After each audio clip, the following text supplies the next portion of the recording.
Hi there! Today I'm gonna show you the trick that can literally save you hours of time. After bundle adjustment, you get a sparse point cloud, which you can turn into an actual point cloud.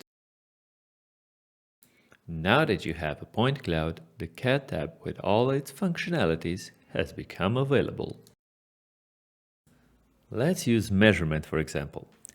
We can't really see where we're placing our points on this point cloud, but thanks to the drawing on images support, we can position them accurately. I can just quickly place a point to its approximate position and then correct it later on the images. This way we are able to measure our surfaces on the field, well, right on the field. All you need is a drone, a decent laptop, and 10 to 15 minutes of work. And there you go. These are the measurements of our parking lot.